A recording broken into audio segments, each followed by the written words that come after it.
ধন্যবাদ মাননীয় স্পিকার। বোকাচোদা কয় কি? মাননীয় সংসদ সদস্য।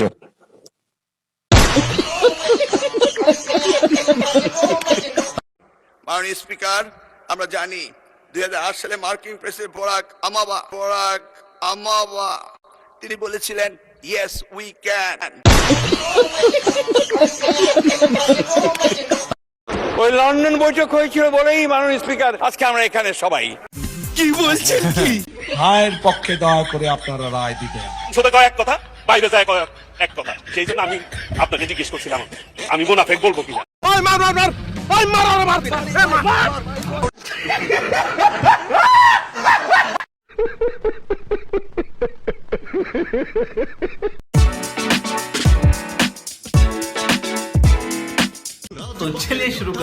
বিশ্ববিদ্যালয়ের ডাকসু নির্বাচনের ভিপি নির্বাচিত হয়ে ওই ডাকসুর কক্ষে বসেই সাক্ষাৎকার বলেছিলাম সরকারের পতন ছাড়া দেশের মানুষের মুক্তি নেই। 16 জুলাই 2020 বলেছি যে আমি ছাত্রলীগের কর্মী ছিলাম না, শুধু ছোটখাটো একটা নেতাও ছিলাম, হলের পোস্টেড ছিলাম। আর আজকে আমি মাননীয় প্রধানমন্ত্রী এতদিন টিভিতে আমি ওভাবে দেখতে পাইনি, কিন্তু আজকে দেখে আসলে আমার মনে হয়েছে যে তার মধ্যে আমার মায়ের চেহারাটা আমি কিছুটা দেখতে পেয়েছি, এরকম একটা জিনিস।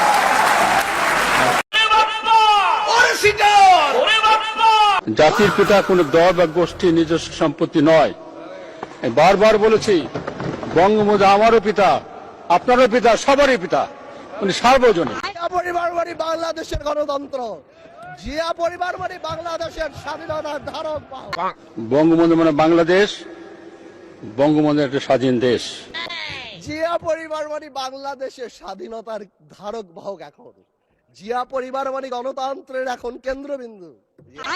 যার জন্ম না হলে আমি সেনাবাহিনী প্রধান হতে পারতাম না, যার জন্ম না হলে রাষ্ট্রপতি হতে পারতাম না, যার জন্ম না হলে এই সংসদে বক্তব্য দিতে পারতাম না।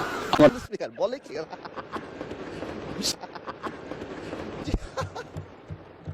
কেমন দিল? জিয়া পরিবার মানে বাংলাদেশের গণতন্ত্র, জিয়া পরিবার মানে বাংলাদেশের স্বাধীনতার ধারক বাহক। প্রধানমন্ত্রী আমার খালা, আমার মার ফার্স্ট কাজিন, বঙ্গবন্ধু শেখ মুজিবুর রহমান সাহেবের বড় বোন আমার নানু। আর আমার ইনলস মানে আমি বিয়ে করেছি শেখ হেলাল সাহেবের মেয়েকে, আমার সেকেন্ড কাজিন সাথে আমার বিয়ে হচ্ছে। সো সেদিক থেকেও আমার আবার আত্মীয় আমি বঙ্গবন্ধুর বলিষ্ঠতা আমার খুব পছন্দ।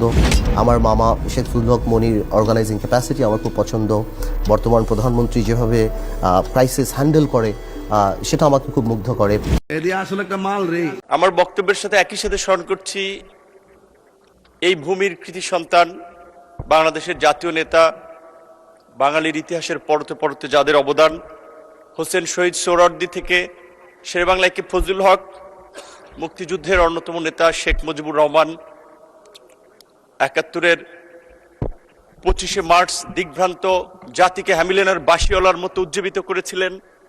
75-এ জাতীয় সংকটে জাতির নেতৃত্বে আবির্ভূত হয়েছিলেন মহান স্বাধীনতার ঘোষক শহীদ প্রেসিডেন্ট জিয়াউর রহমান।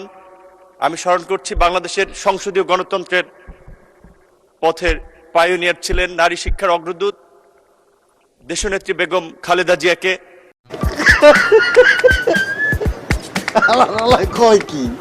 এরকম 36 দিনের জুলাইয়ের ছোট ছোট জুলাই আমরা 17 বছর উপলব্ধি করেছি। এবং তরুণ প্রজন্মের একটি বড় অংশ তারা কিন্তু এই পরিবর্তনের জন্য ভূমিকা রেখেছে। তাদের উদ্দেশ্যে আপনার কি বলা থাকবে এবং তাদের জন্য আপনার চ্যাম্পিয়ন তারা তো তাদের এই তো আজকে আমরা এই স্বপ্ন দেখছি।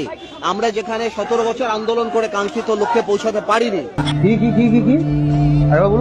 আমরা যেখানে 17 বছর আন্দোলন করে কাঙ্ক্ষিত লক্ষ্যে পৌঁছাতে পারিনি, সেই জিনিসটা তারা করেছে এবং এই কারণে জাতি সবসময় তাদেরকে স্মরণ রাখবে। আমাদের মমতাময়ী মা দেশের নেত্রী শেখ হাসিনাকে আমার ধন্যবাদ জানাই। তিনি তরুণ সমাজের পাশে এসে দাঁড়িয়েছেন। আমাদের রাষ্ট্রীয় সাহেবের কথা বললাম। আমি তো এটা প্রকাশ্যে বলেছি, আমি তো গুপ্তগিরি করে বলি না। শেষ করি প্লিজ, শেষ করি। আরে আপনি আমার ক্ষমা চাইতে বলেন, আমি শেষ করি। আপনি তো বলেন আপনাকে ছাত্রলীগ করতে আপনি বলেন সেটা, আপনি আমাকে এলাও করে ব্যাখ্যা দেন সেটা। ব্যাখ্যা দিচ্ছি তো, আপনি সেটা ব্যাখ্যা দেন, চুপ করে বসেন, সুন্দর করে ব্যাখ্যা দেন। আপনি নুরুল ওনাদের সাবেক যিনি, আপনি না বলতে পারবেন না। আমি তো আপনাকে দেখাচ্ছি, আপনি বলেন এটা কখনো। তাহলে আমি বলি, আপনি বলেন সেটা। ওরে সিটা এই তারিক জিয়া সে তো নিজের আন্ডারে চলে না, এখন সে সালাউদ্দিনের আন্ডারে চলে। সে এখন ইমোশনালি ভাবে সালাউদ্দিনের কাছে জিম্মি, কথা বুঝছে? ইমোশনালি ভাবে, মানসিক ভাবে এবং সাইকোলজিক ভাবে সালাউদ্দিনের কাছে জিম্মি। সঠিক বলেছে। বাংলাদেশের জন্মের পর থেকে এখন পর্যন্ত যত রকম রিফর্ম সংস্কার হয়েছে বাংলাদেশের উন্নতির জন্য প্রত্যেকটা বিএনপির হাত ধরে হয়েছে।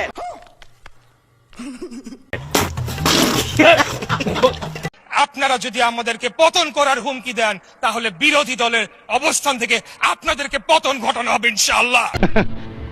ভালো হয়ে যা, এখনো সময় আছে।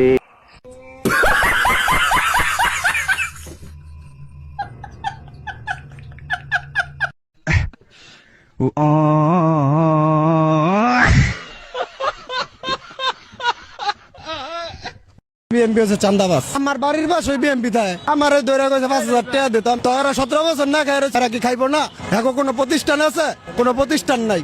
আর জামাতের অনেক প্রতিষ্ঠান আছে, স্কুল আছে, মেডিকেল আছে, অনেক প্রতিষ্ঠান আছে। আর বিএনপির একজন নেতাকর্মী দেখেন কি কইরা আইছে, ভবিষ্যৎ টান দেয়। এক ডাকা তালাই দিয়ে আমরা চোর নিয়ে আইছি। আওয়ামী লীগ আর বিএনপির ভিতরে কোনো পার্থক্য নাই, পরিবর্তন চাই। ঠিক বলেছো।